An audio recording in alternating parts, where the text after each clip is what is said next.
Dios los bendice, muy buenas tardes. Estamos aquí para continuar con nuestro estudio de los miércoles. Quedamos que íbamos a ver los mensajes a las 7 iglesias escritas en el libro de Apocalipsis. Vimos la semana pasada, si no mal recuerdo, el capítulo 1 en el que el apóstol Juan nos hace el preámbulo de toda la circunstancia apocalíptica de cómo debemos ir caminando y avanzando en esta situación, pero vamos a orar para empezar.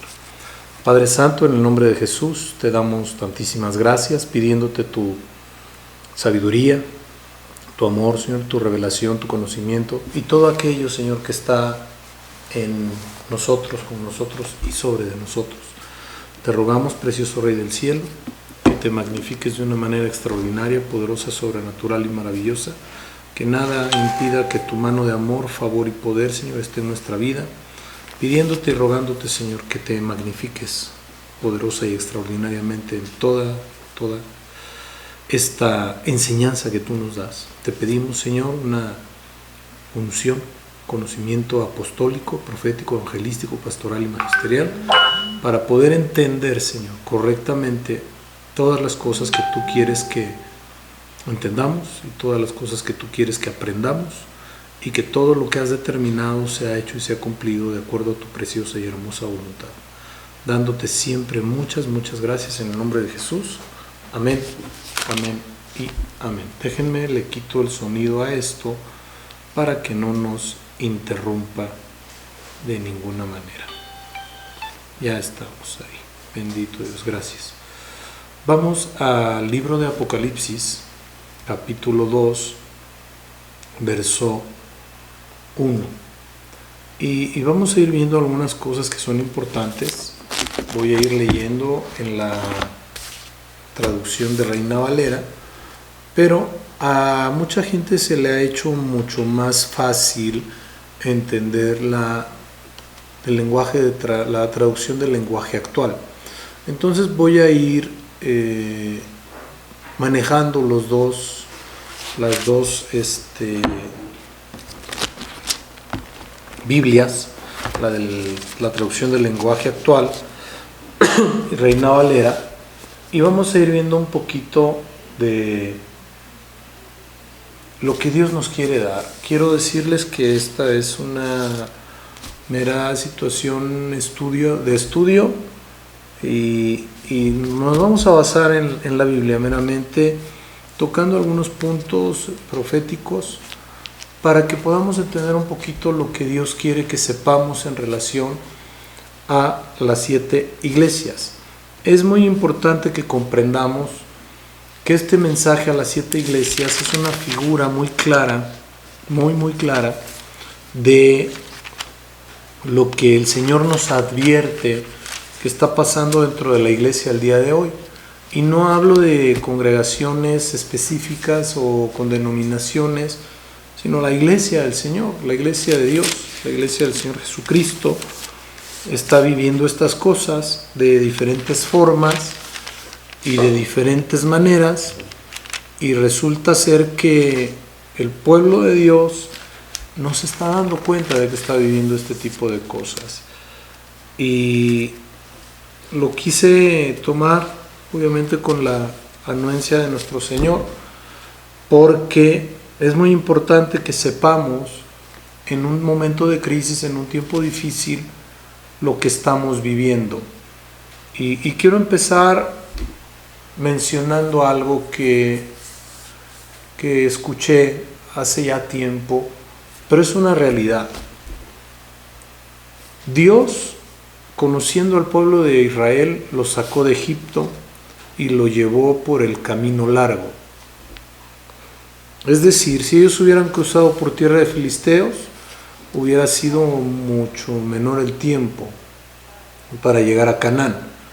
Pero resulta ser que, como Dios sabía que iba a haber algunos detalles y que la gente iba a desear regresar a Egipto, pues los lleva por el camino del desierto, porque en el desierto se forja carácter, en el desierto tienes que luchar contra las inclemencias, En el desierto tienes que combatir la crisis a través de la fe. En el desierto pueden salir los mejores o los peores sentimientos de la gente. Puede salir lo que hay en la profundidad del corazón de la gente, sus deseos, sus pasiones interiores también. Y hay algo que es importante: en tiempo de crisis se van visualizando muchas circunstancias de las que vive el ser humano. Y al punto que quiero llegar es a esto: el Señor sacó con milagros, prodigios y señales al pueblo de Israel de Egipto, pero al Señor no le correspondía sacar a Egipto de la mente de los israelitas. Eso lo tenían que sacar ellos. Y esta situación es bien importante. Tú puedes retirar a una persona del entorno de pecado.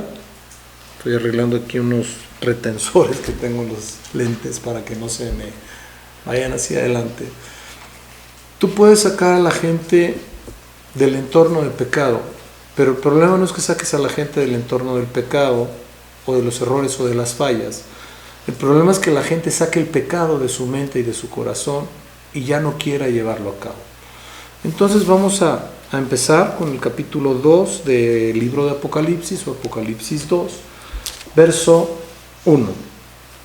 Dice, como mensaje, como preámbulo, dice: mensaje a las 7 iglesias. El mensaje a Efeso. Escribe el ángel de la iglesia en Efeso, el que tiene 7 estrellas en su diestra y el que anda en medio de los 7 candeleros de oro, dice esto.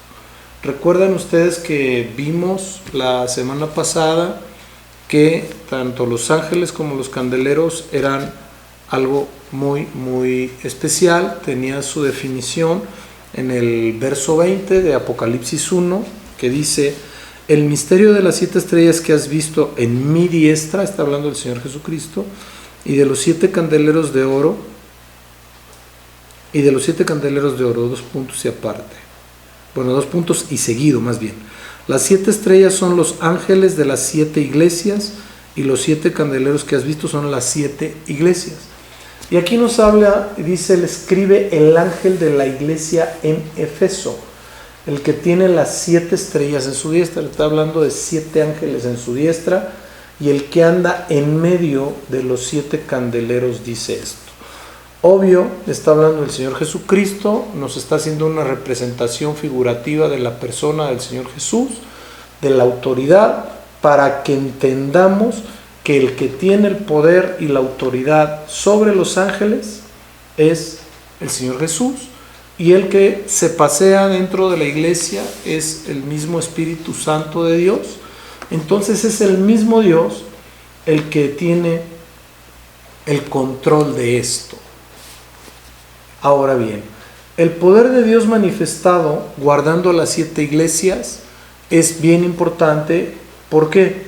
Porque tristemente nos hemos dado cuenta a través de los años, de los poquitos años que llevamos en esto, que ya, pues si Dios nos lo permite, en septiembre cumplimos 41 años sirviendo al Señor. Desde pequeñitos andábamos ahí, bueno, adolescentes, sirviendo en una y otra cosa. Como todo ser humano tuvimos nuestros detalles y siempre hemos buscado servir a Dios de la manera más genuina, más real que hemos podido. Y hemos visto algo que a mí me llama mucho la atención. En todas las congregaciones que se dicen ser cristianas, en todas se habla de Dios, pero no en todas se deja hablar a Dios. Entonces quiero que vaya poniendo atención en estas figuras que le voy dando, como el hecho de que puedes salir de Egipto, pero si tú no sacas a Egipto de tu mente, de tu corazón, de tu alma y de tu espíritu, Egipto va a permanecer. Y esto es pecado, esto es algunas cosas que la gente no quiere renunciar a ellas, y son obstáculos que nos impiden avanzar y caminar en el orden de Dios. El Salmo 98.1 nos dice lo siguiente: cantad a Jehová cántico nuevo, porque ha hecho maravillas. Su diestra lo ha salvado y su santo brazo. ¿Por qué? Porque la diestra de poder de Dios siempre es la que nos va a sustentar y nos va a salvar. En atención a qué digo esto. El Salmo 98 lo canta o lo manifiesta o lo escribió el rey David, este salmo, y era un hombre que se encontraba en guerra constantemente, continuamente en problemas, arriesgando la vida, arriesgando muchas cosas, y solo el brazo, la diestra de poder de Dios lo salvaba, y por eso se gozaba él. Mateo 26:64 dice lo siguiente: Jesús le dijo: tú lo has dicho, y además os digo que desde ahora veréis al Hijo del Hombre sentado a la diestra del poder de Dios y viniendo en las nubes del cielo.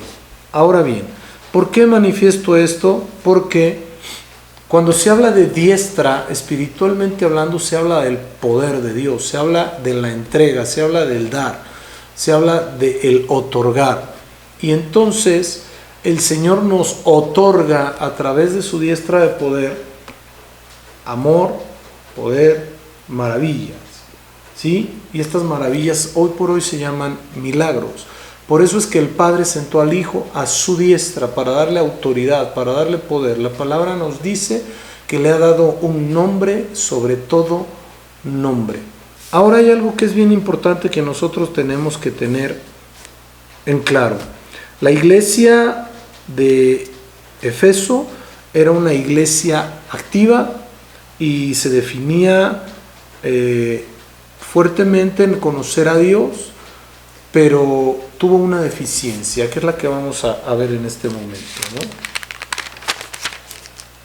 ¿no? Ahora, vamos a terminar el verso 1, que dice: el que tiene las 7 estrellas en su mano, las 7 estrellas en su diestra, y el que anda en medio de los 7 candeleros de oro. Esto nos habla de dos cosas. El moverse en medio de los 7 candeleros es moverse dentro de la iglesia, moverse porque se lo permitieron, porque hubo quien tuviera entendimiento y le dejó a Dios operar dentro de la iglesia.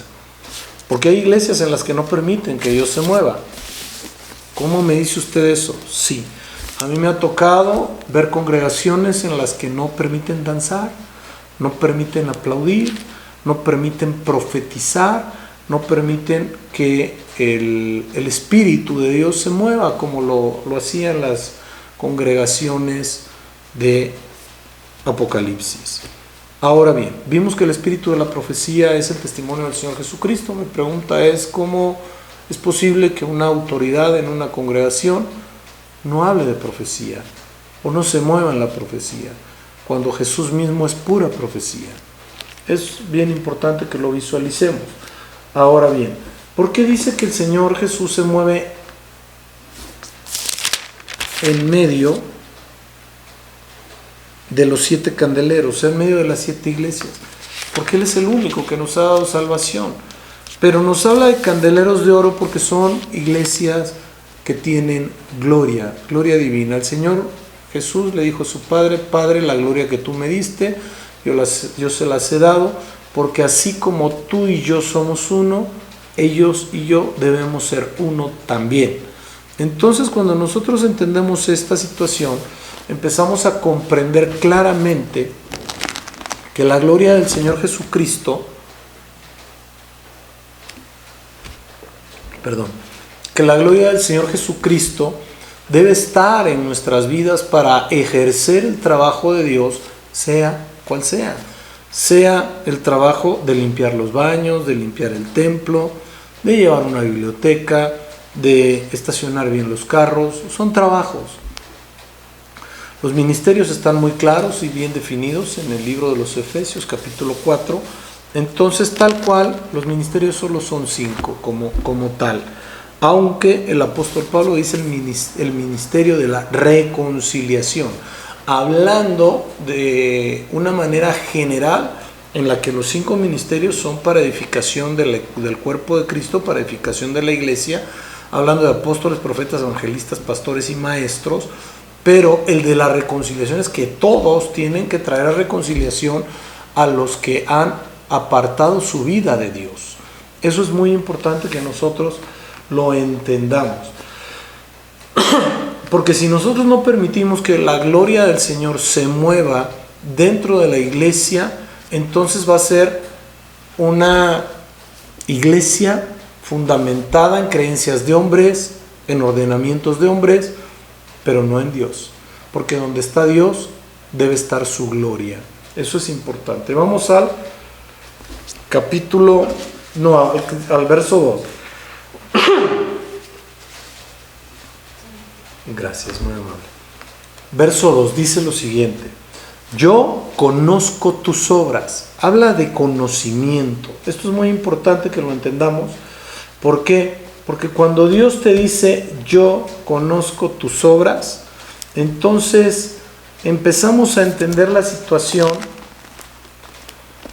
de el que Dios le estaba hablando a la iglesia y le estaba diciendo te conozco perfectamente. Voy a hacer una analogía. Es como cuando un hijo falla, cuando un hijo comete alguna conducta fuera de orden y el papá le dice yo te conozco, yo sé cómo eres. Por eso el Señor Jesús le dice a la iglesia de Efeso yo conozco tus obras. ¿Por qué? Es muy importante visualizar algunas situaciones o circunstancias que sucedían en la iglesia de Efeso. Vamos a ver. La iglesia de Efeso sí es real que se negó a tolerar el pecado entre sus miembros, no lo toleraba. Por mucho tiempo fue muy radical en esa situación, lo cual pues no era fácil porque Efeso era una ciudad polifacética, por decirlo así, en la que llegaban muchas culturas, en la que se acercaban muchas ideologías, filosofías, pero tenían un grave problema, que se le rendía culto a la diosa Diana. La diosa Diana, la diosa del sexo o sexual, o de la sexualidad o de la fertilidad, le llamaban en otro lado, y entonces contraponía el ambiente espiritual de la ciudad en cuanto a la santidad y guardarse con la promoción de la sexualidad en la población. Esto es bien importante que nosotros lo entendamos. ¿Por qué? Porque había un sexo inmoral, un sexo fuera del orden de Dios, fuera del orden divino, y si alguna parte de la población se dedicaba a adorar a ese ídolo llamado Diana, entonces resultaba ser que había una problemática muy fuerte en cuanto al entendimiento de lo que estaba pasando fuera de la iglesia y de lo que se hablaba dentro de la iglesia. Esa contraposición de la gente que no estaba muy firme, muy sustentada, generaba muchos problemas. Ahora, por tanto, el pecado de inmoralidad sexual pues estaba presente y estaba latente. ¿Dónde? Dentro de la iglesia. Y se hizo usual tolerar ese tipo de conductas y pues se les llamaba decisiones personales, estilos de vida, como dicen hoy, pues cada quien sabrá, pero si la autoridad no puntualizaba realmente y específicamente el pecado que se estaba cometiendo, que a final de cuentas el pecado sexual es un pecado en contra de nuestro propio cuerpo, el que lo lleva a cabo, entonces estaban atentando contra sus propios físicos. Y al atentar contra sus propios físicos estaban atentando contra el templo del Espíritu Santo, pero además estaban atentando contra esa parte del cuerpo de Cristo que la estaban degradando con el pecado sexual. Ahora bien, cuando la iglesia de Efeso empieza a tolerar ese tipo de pecado, obviamente pierde su fuerza, pierde su impacto, porque cuando hay tolerancia al pecado se aparta el Espíritu Santo porque se le contrista. Hay que entender muy bien esto. Dios ama a los pecadores, pero el pecado, la conducta como tal, es aborrecible y detestable delante de Dios.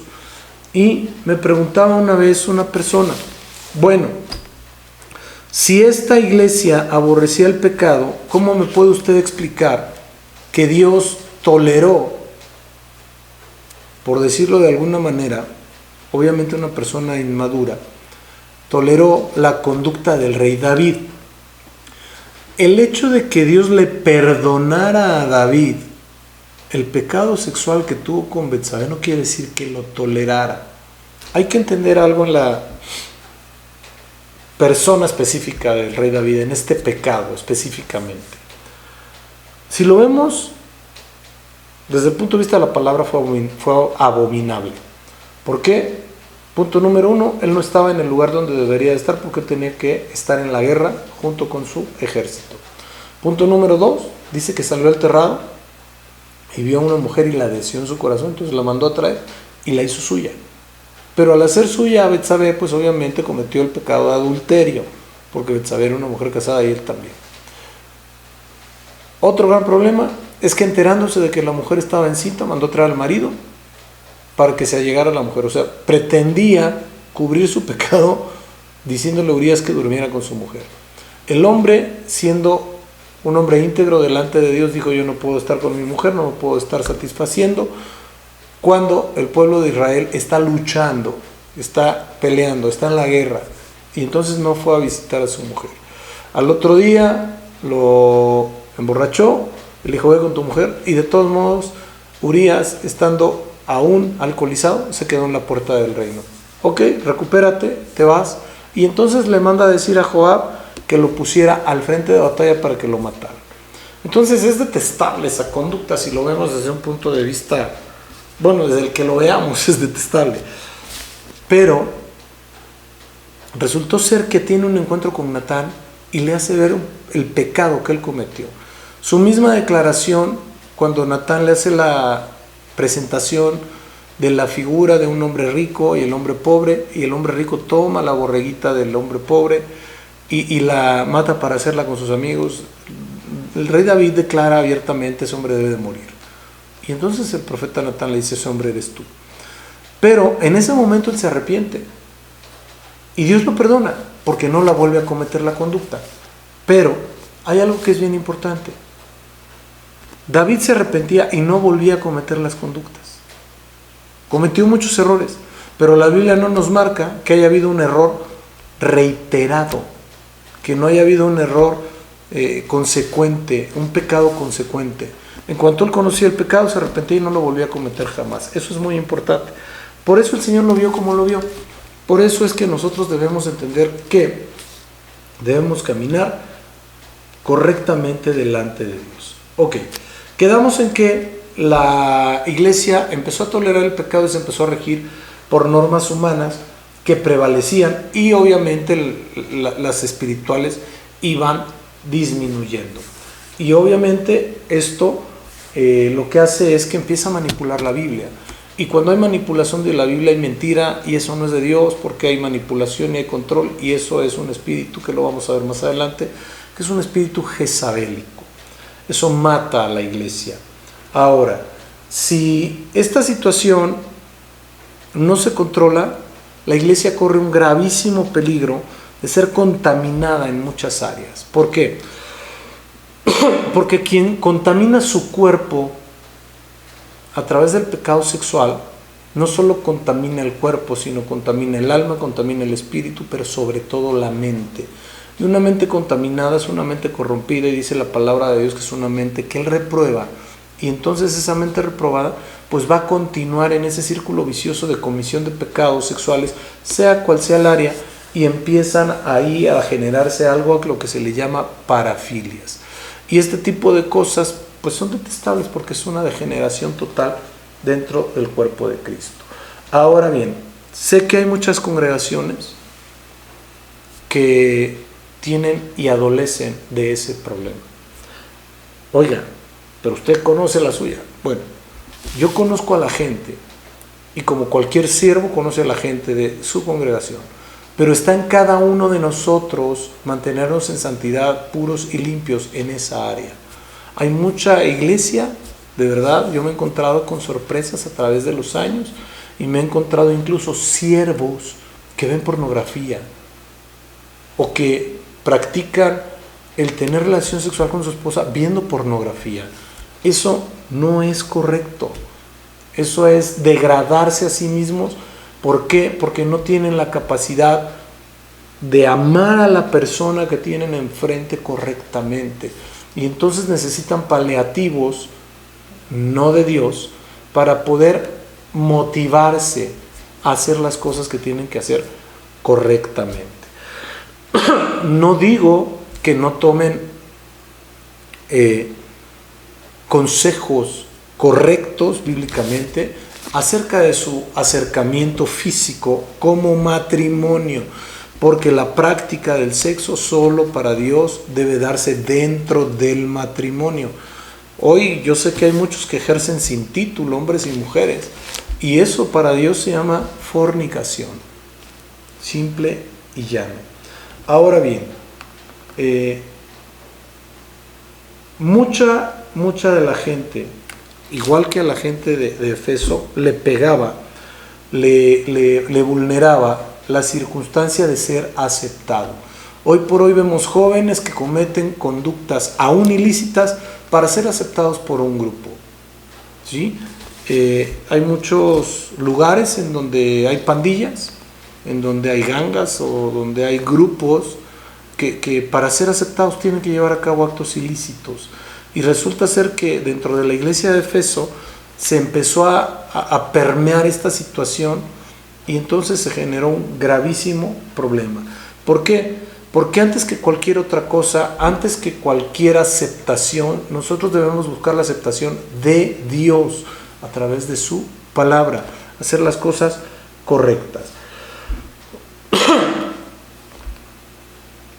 Debemos también comprender que en este verso, en el 2,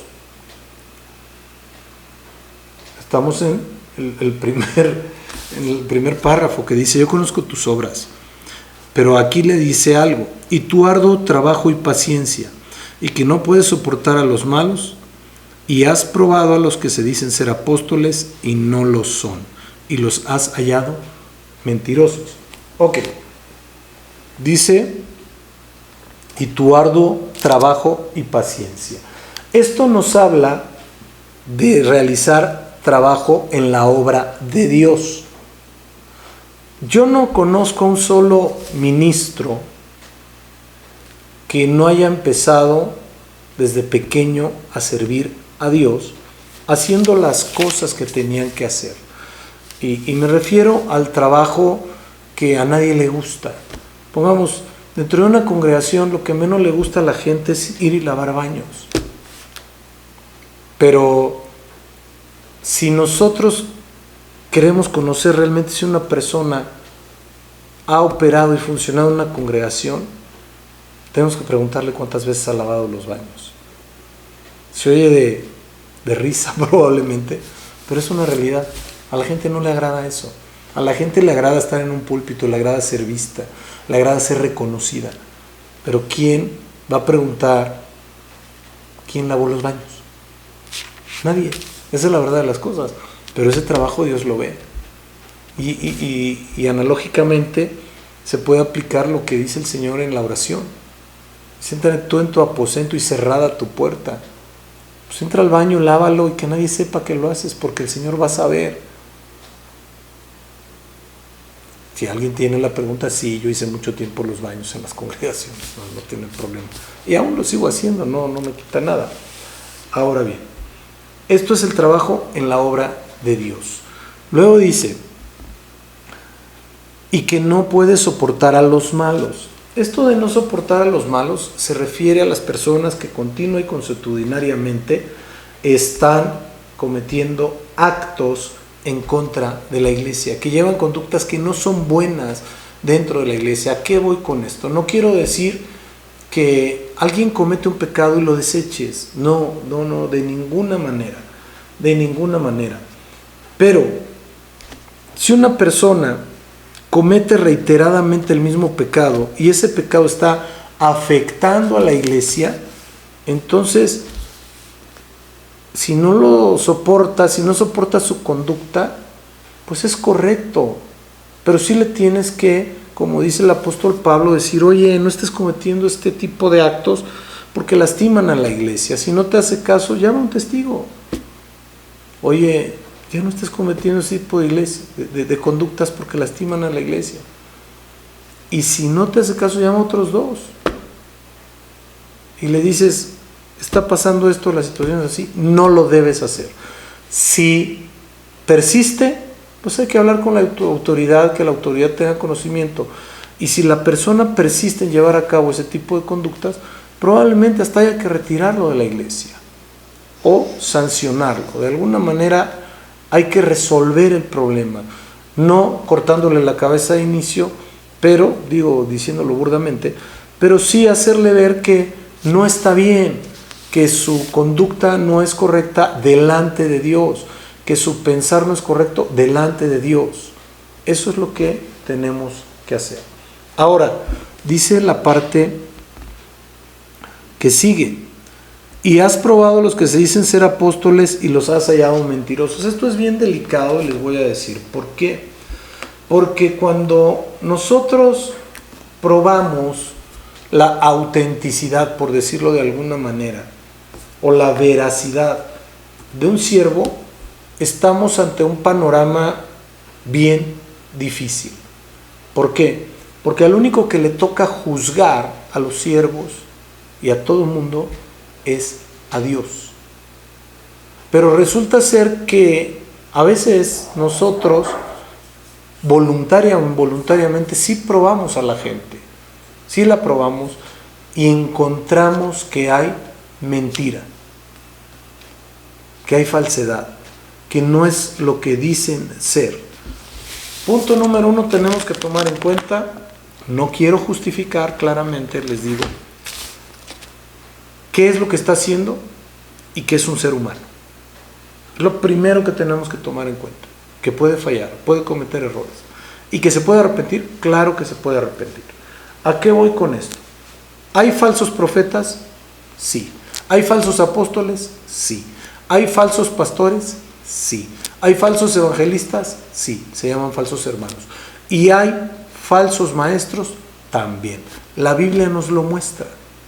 Entonces nosotros tenemos que ser como los discípulos de Berea del apóstol Pablo, para que cuando alguien me diga algo, yo sepa lo que está escrito. Y si no lo sé, estoy tomando nota para revisarlo correctamente al tener mi Biblia en mano. Que lo correcto es que siempre tengamos una Biblia en la mano. Y hoy con los adelantos tecnológicos, pues es muy fácil. Todos en el teléfono podemos traer una Biblia. Entonces, esto es importante. Ahora bien, hay cosas que llegan a decir los predicadores, llámense apóstoles, profetas, evangelistas, pastores o maestros, que las dicen por error, no porque estén empeñados en hacer eso incorrectamente. Pero hay gente que sí manipula la palabra de Dios, y al manipular la palabra de Dios, obviamente va a lastimar al pueblo, porque es un falso. ¿Por qué? Porque los falsos no son de Dios. Así de fácil, rápido y sencillo. Dice el libro de Apocalipsis, capítulo 21, verso 8. Pero los cobardes e incrédulos, los abominables, los homicidas, los fornicarios y hechiceros, y los idólatras, todos los mentirosos tendrán su parte en el lago de fuego que arde con fuego y azufre, que es la muerte segunda. Pero vamos a ver qué nos dice este verso 2 en la traducción del lenguaje actual. Estoy enterado de todo lo que haces y sé que por obedecerme has tenido muchas dificultades. También sé que las has soportado con mucha paciencia y que rechazas a los malvados y has puesto a prueba a los que no son apóstoles, pero dicen serlo. Y has demostrado que son unos mentirosos. Platicábamos la semana pasada, creo, o en alguno de los estudios, que todos los ministros, los 5 ministerios, tienen señales muy, muy claras y precisas de que sí son o no son. O sea, hay señales inequívocas de un apóstol. No porque venga alguien y me diga es que soy apóstol o que lo nombraron apóstol o que alguien lo puso como apóstol, es apóstol. No, porque el llamado ministerial lo hace Dios, no el hombre. Aunque el hombre sea un nombre muy connotado, muy famoso, muy reconocido, sí, mis respetos para él. Sea quien sea y no le pongo nombre intencionalmente. Pero los llamados los realiza Dios mismo. Y como Dios realiza los llamados, equipa a los llamados para hacer el trabajo correctamente. Luego entonces, si Dios te equipa, tienes que tener señales muy claras en tu vida como apóstol, como profeta, como evangelista, como pastor y como maestro. Hay una problemática bien grande también dentro de los ministros. ¿Por qué? Porque los que no son muy vistos sí quieren ser muy vistos. Pero dice la palabra de Dios que ya tienen su recompensa. Y eso es bien delicado, mis amados. ¿Por qué? Porque al que le tenemos que agradar y al que tenemos que servir es a Dios. A Dios. Y si yo quiero saber si un apóstol es verdadero o no es verdadero, si quiero saber si un profeta es verdadero o no es verdadero, si quiero saber si un pastor es verdadero o no es verdadero, si quiero saber si un evangelista es verdadero o no es verdadero, o si quiero saber si un maestro es verdadero o no es verdadero, tengo que ver la Biblia, qué es lo que me dice. ¿Cuáles son las señales que me da en relación de los falsos y de los verdaderos? Porque teniendo esa relación voy a poder determinar si la persona que tengo enfrente es falsa o es verdadera. Eso es muy, muy importante. Verso 3. Y has sufrido y has tenido paciencia y has trabajado arduamente por amor de mi nombre y no has desmayado. Aquí hay algo que es bien importante. Y has sufrido. Los que trabajamos para el Señor sabemos que el trabajo para el Señor conlleva sufrimiento, por n número de circunstancias. Miren, se las voy a poner más sencilla para que la podamos entender más fácilmente. El Señor Jesús tuvo 3 cuerpos, o tiene, mejor dicho, tiene 3 cuerpos. El primero es el cuerpo físico con el que vino a la tierra, el cual nació de María. El segundo es el cuerpo glorificado con el que ascendió a la diestra del Padre. Y el tercero se llama cuerpo de Cristo. Quiero yo hacerles una pregunta. Si el primer cuerpo sufrió, padeció, fue vulnerado y tuvo una serie de circunstancias muy difíciles, y ese cuerpo fue glorificado por Dios como recompensa de la obediencia, mi pregunta es, ¿por qué el tercer cuerpo, que es la figura del cuerpo del Señor Jesús, que también es la iglesia novia, que también tiene que ser glorificada a través del arrebatamiento de la iglesia? Mi pregunta es, ¿por qué no pasaría y forjaría el carácter de ese cuerpo de Cristo el Padre? ¿Por qué la iglesia novia, o por qué los ministros, por ejemplo, no deberían ser traicionados? Y no quiero decir con esto, sí, los van a traicionar a todos, no, pero van a sufrir traición, van a sufrir abandono, van a sufrir soledad, van a sufrir dolor. En algunas épocas van a sufrir hambre, en otras van a sufrir el hecho de que no hay el apoyo necesario. ¿De qué me habla? Cuando el Señor se llevó a los 3 discípulos, les dijo, aguarden conmigo por aquí porque estoy muy triste, estoy parafraseando. Regresó y los encontró durmiendo. Entonces todo ese tipo de cosas son las que viven los siervos, y nos guste o no, pues las tenemos que vivir. ¿Y por qué? Porque nos están forjando, nos están trabajando, nos están mejorando, nos están puliendo, nos están lijando para llegar a la estatura y medida del varón perfecto, Cristo Jesús. ¿Por qué? Porque a eso nos llamó el Señor. Entonces, si nosotros vamos al libro de los Efesios, capítulo 4, versos 11 y 12, dice lo siguiente: y él mismo constituyó a unos apóstoles, a otros profetas, a otros evangelistas, a otros pastores y maestros. ¿Pero para qué?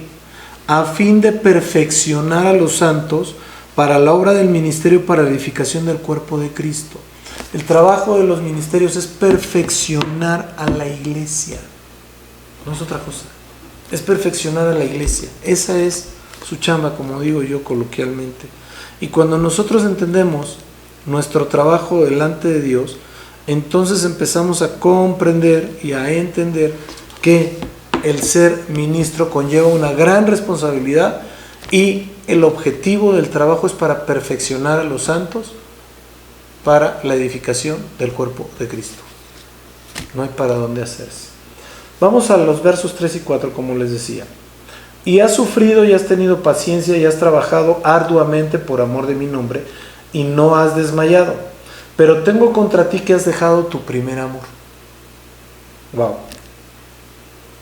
Has sufrido, lo que estamos viendo. Has tenido paciencia, gloria a Dios. Has trabajado arduamente por amor de mi nombre. Hay gente que trabaja por amor al Señor, pero hay gente que trabaja por amor a sí mismo, buscando su beneficio, buscando su posición, buscando su reconocimiento.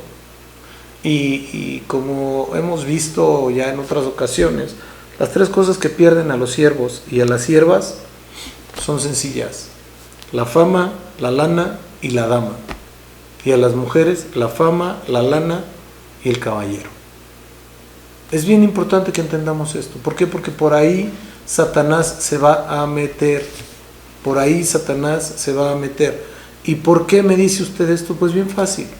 Porque cuando Satanás, la serpiente antigua, tuvo el encuentro con Eva, le dijo: no moriréis, sino sabe Dios que seréis como dioses.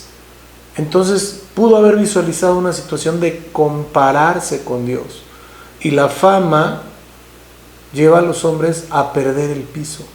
Y es un gran problema. La lana, el dinero, lleva a los hombres a pactar con Mamón, con el espíritu de Mamón. Y hay otros que el espíritu de Mamón también los vulnera y no saben sacar de su mente las problemáticas reales que tienen, y entonces generan unos conflictos alrededor de su mente diferentes, en donde las circunstancias de vida los llevan a desviarse del camino de Dios. Es importante que lo entendamos.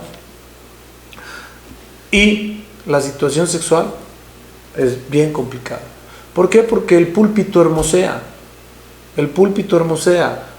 Es una realidad. ¿Por qué? Porque se manifiesta la gloria de Dios. A pesar de lo que sucede, de lo que pase, se manifiesta la gloria de Dios. ¿Por qué? Porque cuando Dios está hablando es precioso, es maravilloso. Y entonces esa gloria recae sobre la persona que está trabajando para Dios en ese momento. Lo hermosea, y entonces la gente muchas veces pierde la objetividad. Y al perder la objetividad, tanto el uno como el otro pueden perder de vista que hay puntos y parámetros bien específicos en los cuales puede perder el sentido de la realidad en el área de las relaciones interpersonales con las mujeres o con los hombres. Esto es bien importante, ¿sí? Pero miren lo que dice, y luego dice: arduamente por amor de mi nombre, y no has desmayado. Hay veces que vi un video de Muhammad Ali contra Fraser, cuando pelearon esa pelea que ya no podía Muhammad Ali, y le decía al entrenador que ya no podía. Entonces le pidió que peleara uno más, y le dijo: bueno, pues esfuérzate y regálame un round más, y con eso ya. Y salió y peleó el round más, y le dijo: ya avienta la toalla, ya no voy a salir por tercera vez. Y le dijo: no, solo te voy a pedir un favor, no quiero que pelees, ya no quiero que hagas nada, solo párate en el centro del ring, es todo lo que quiero que hagas. Y entonces se para Muhammad Ali, se va al centro del ring, punto. George Fraser ya no sale a pelear, y entonces, como decía el narrador del video, se da el milagro y Muhammad Ali sostiene su campeonato. ¿A qué voy con esto? Que hay muchas veces que sí queremos tirar la toalla, sí queremos decir ya no más, por situaciones que pasan a nuestro alrededor. Lo que sí tenemos que tener bien claro, bien específico en la vista, es que el único que no es responsable de toda esta situación es Dios. Pero me llama mucho la atención el verso 4 que dice: pero tengo contra ti que has dejado tu primer amor. Entonces esto nos habla de un enfriamiento espiritual. ¿Por qué? Porque el primer amor es el amor que se genera cuando uno conoce al Señor Jesús. Ese apasionamiento también se genera en ese primer amor. Ese desborde por querer servir a Dios se genera en el primer amor. Pero a través de los años la gente va perdiendo de vista ese primer amor. Y vienen muchos problemas, muchas situaciones, muchos conflictos, muchas circunstancias muy difíciles, ataques. Pero no podemos flaquear. Tenemos que seguir adelante. El Señor Jesús no flaqueó hasta que lo mataron. Oiga, pero yo no quiero que me maten. Nadie te va a matar. Pero no puedes claudicar, no puedes tirar la toalla, no puedes decir, ya no más. Seas siervo o seas oveja. Seas lo que seas, tienes que ir para adelante. ¿Por qué? Porque tienes por delante una vida eterna que el Señor ganó para ti en la cruz del Calvario y ganó para mí en la cruz del Calvario. Eso es bien importante. Entonces esto nos habla realmente de un enfriamiento en el mover de Dios.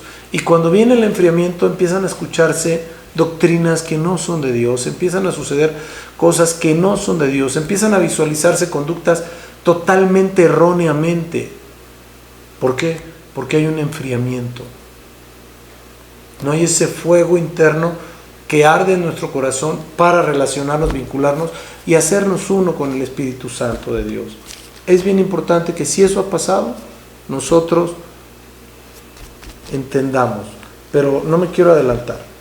Recuerda por tanto, verso 5, Apocalipsis 2:5, recuerda por tanto de dónde has caído y arrepiéntete. ¿Dónde fue el momento en que se rompió ese primer amor? Y ahí es donde nos tenemos que arrepentir. Bueno, ¿yo por qué me voy a arrepentir si un hermano me hizo esto, una hermana me hizo lo otro, si un siervo me hizo esto, si un siervo me hizo aquello? Sí, pero vuelvo a reiterar, Dios no lo hizo. Y aquí quien está hablando es el Señor Jesucristo. Entonces ese movimiento de ruptura probablemente generado, obviamente te va a doler, pero eso no te da permiso para que tú te apartes de Dios, para que tú rompas el amor que tienes para Dios, porque Dios es otra cosa.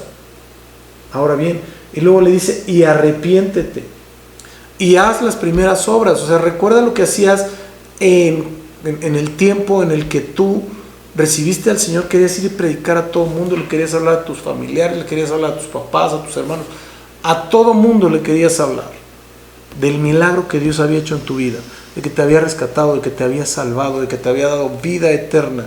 Por eso le dice, y haz las primeras obras.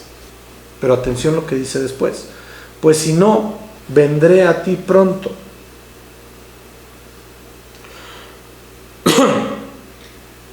Dice, pues si no, o sea, si no te arrepientes, si no haces las primeras obras, vendré a ti pronto y quitaré tu candelero de su lugar si no te hubieras arrepentido. Vamos a leer la versión de la traducción del lenguaje actual. Por eso acuérdate de cómo eras antes y vuelve a obedecer a Dios. Deja de hacer lo malo y compórtate como al principio. Si no lo haces, yo iré a castigarte y te quitaré tu candelabro de su lugar. ¿Qué es quitarte el candelabro? Ahora, hay algo que es bien importante que debemos entender y comprender. Que si nosotros no hacemos lo que nos corresponde hacer por amor, estamos bien mal. Porque Dios todo lo que hizo para nosotros lo hizo por amor. No esperó nada a cambio. Él entregó su vida por amor. Y nosotros tenemos que entregar nuestra vida a Dios, al Señor Jesús, por amor. Y así lo hicimos cuando recibimos a Cristo, lo hicimos por amor. Pero conforme vamos entendiendo y comprendiendo la palabra de Dios, tenemos que saber y aplicarlo, que tenemos que ir creciendo en ese amor hacia el Señor y ir creciendo en el trabajo hacia Él. En todo lo que Él nos ha puesto en la mano tenemos que operar, tenemos que funcionar, porque Dios a todos nos ha dado algo para lo que servimos dentro del cuerpo de Cristo. Grábate bien esta frase, porque es una realidad. Dentro del cuerpo de Cristo todo sirve y todo es útil. Todo, incluso el malo, porque la palabra de Dios dice que incluso el Señor creó al malo para el día que tenga que utilizarse. Eso es bien importante. Ahora bien, esto de quitar el candelero, para los que tienen ministerio, es quitarles el ministerio. Para los que no tienen ministerio y tienen un trabajo, es quitarles el trabajo. Para aquellos que son ovejas, es quitarlos del lugar en donde están. Por eso es tan importante que no nos conformemos a lo que nos dan. Tenemos que crecer, tenemos que estudiar, tenemos que aprender, ir avanzando. ¿Quiere un consejo? Se lo voy a dar. Como apóstol, acérquese a su autoridad y apréndale. Apréndale. ¿Por qué? Porque por algo Dios lo puso como su autoridad. Aprenda de Él todo lo que sabe de Dios y eso lo va a ir haciendo crecer. Oiga, pero es que ya aprendí todo lo que tenía que aprender de Él. Entonces ruéguele a Dios que lo acerque a otra persona, que sepa más y usted pueda aprender más. Eso es muy importante. Muy, muy, muy importante. Verso 6. Pero tienes esto, que aborreces las obras de los nicolaítas, las cuales yo también aborrezco. Ok. Los nicolaítas eran una secta de incitación a la gente de la iglesia. ¿Y a qué los incitaban? A prácticas de herejías, a prácticas sexuales, a prácticas que estaban fuera del orden de Dios. ¿Por qué le manejé hace un rato lo de la fama, la lana y la dama? ¿Por qué? Porque estos hombres, lo vamos a ver un poco más adelante, eran del culto de Balaam. ¿Quién fue Balaam? El de Números 17, al que Dios le dijo, no maldigas al pueblo de Israel. Y él atendió a Balac para hacer negociaciones y sacar fruto de ello, aunque él perfectamente sabía que no iba a poder maldecir al pueblo de Israel, porque Dios le había dicho, no lo puedes maldecir, y aunque lo maldigas no lo voy a maldecir. Entonces, esto nos lleva a entender algo que es bien importante. La práctica de pecados en cuanto al adulterio, la fornicación, espiritualmente hablando, no solo se refiere a lo físico. Le voy a hacer una pregunta. ¿A quién de ustedes, si es hombre, su esposa, si es mujer, su esposo, o su prometido, o su prometida, le gustaría que esa persona le estuviera coqueteando, ya sea a otro varón o a otra mujer? La respuesta es muy obvia, me van a decir, no, a nadie. ¿Ok? Y entonces, ¿por qué hay gente dentro de la iglesia que está coqueteando con filosofías místicas, con entendimientos raros, con doctrinas que no son bíblicas, a pesar de que se hablen en algunos lugares que se dice que se habla de Dios? ¿Por qué lo hacen? Eso es adulterar la doctrina divina del Señor escrita en su palabra. Es fornicar espiritualmente hablando, mis amados. ¿Usted quiere estar bien con Dios? Opere de acuerdo a la palabra de Dios. No hay más. Eso es bien importante. Ahora bien, algunas de las cosas que motivaban los nicolaítas era que la gente se apartara de la santidad. Y entonces crearon desde aquel entonces una filosofía que hoy sigue vigente y pues no es así. Porque dicen salvo siempre salvo. Y la Biblia dice cuán grande es esta salvación para perderla. Entonces, si la palabra de Dios dice que cuán grande es la salvación para perderla, entonces es una mentira que salvo siempre es salvo. ¿Por qué? Porque dice también la palabra de Dios que la paga del pecado es muerte. Entonces yo no puedo pensar que si la Biblia dice la paga del pecado es muerte, recibí al Señor Jesucristo, que por una oración que hice de recepción del Señor Jesús, y me dijeron, sí, que creyera en su corazón y le recibiera y confesara con su boca que Jesús, que si confesares con tu boca que Jesús es el Señor y le recibieres en tu corazón serás salvo. Ok, se cumple con ese requisito, pero también tienes que entender que tienes que vivir una vida de santidad. Puedes tropezar, sí, te arrepientes y vas adelante, pero mantener una conducta pecaminosa constante, eso no te da la salvación. La pierdes, no hay vuelta de hoja. No hay vuelta de hoja. Y esta secta de los Nicolaitas también se vinculaban con los que se decían ser apóstoles, que iban a Efeso y que ellos permitían, eran tolerantes en cuanto al pecado que manifestaban los Nicolaitas que hiciera la iglesia de Dios. No. ¿Y por qué lo hacían? Por congraciarse con la secta. No. Si yo hablo a través de esta cámara o hablo en un púlpito, hablo donde sea, yo le voy a decir a la gente, la Biblia dice que usted sea santo. ¿Por qué? Porque el Padre dijo, sed santos porque yo soy santo, punto. Y también dijo, seguir la paz con todos y la santidad sin la cual nadie verá al Señor, punto. Entonces yo siempre voy a exhortar a la gente a la santidad, a que no peque, a que opere correctamente delante de Dios a través de su palabra. No hay más. Verso 7.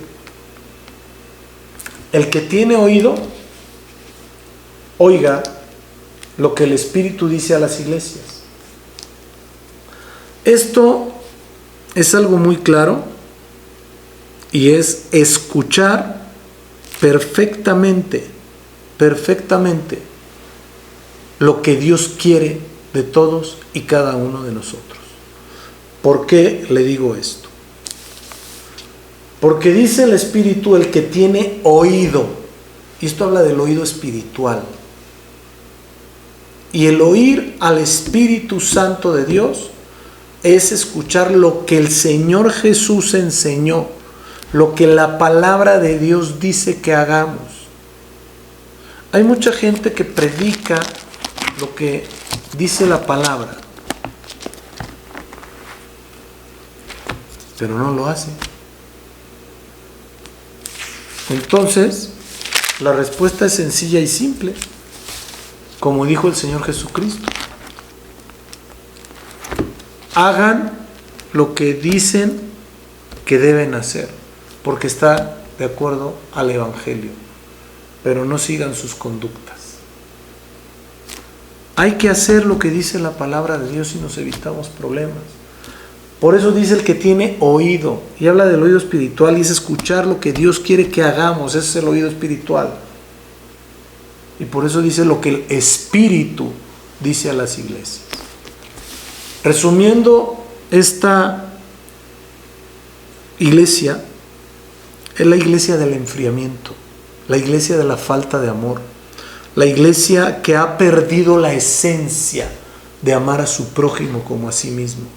Porque si usted le pregunta a alguien, sea converso o no converso, si no es ningún ateo, si no es satánico, si no es de alguna cosa rara de esas, usted pregúntele si ama a Dios, usted va a decir que sí ama a Dios. Pero mi pregunta es, ¿el que ama a Dios lo desobedece?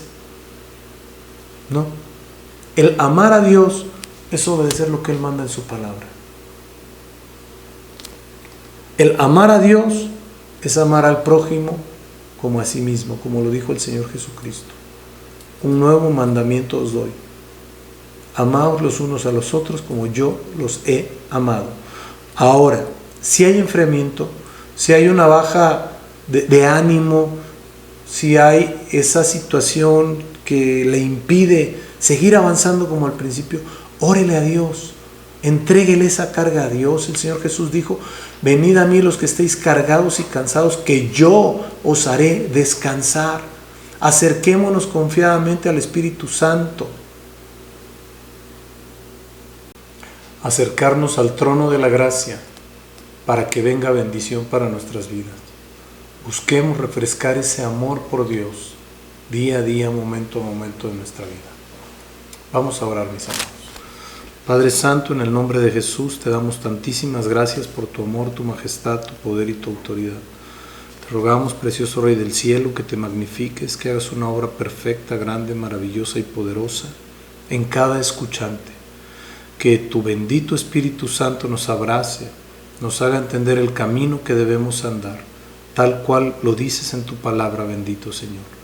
Permítenos, Señor, que si nos hemos enfriado, Señor, nos hemos alejado de alguna manera y por cualquier circunstancia, primeramente que nos perdones y segundo que nos des la ruta a seguir para poder acercarnos a ti confiadamente, papito lindo. No permitas que nada, Señor, lastime nuestro pensamiento desviándolo, Padre bendito. Permítenos ser esas personas que tú quieres que seamos. Permítenos seguir, Señor, haciendo a un lado el pecado de nuestras vidas. Permítenos avanzar en la santidad para estar más cerca de ti cada día. Te rogamos de tu presencia, de tu amor, de tu majestad y de todo cuanto tú eres, porque tú eres bueno todo el tiempo y tu misericordia es para siempre. Dándote gracias siempre, siempre, siempre, en el nombre precioso de Cristo Jesús. Amén, amén y amén. Pasen una hermosa noche, el Señor les bendice, les mando un abrazo, les amo mucho. Espero que vayan siendo de mucha bendición estos estudios y que nos permitan avanzar de una forma correcta. Dios les guarda y les bendice. Pasen una linda noche.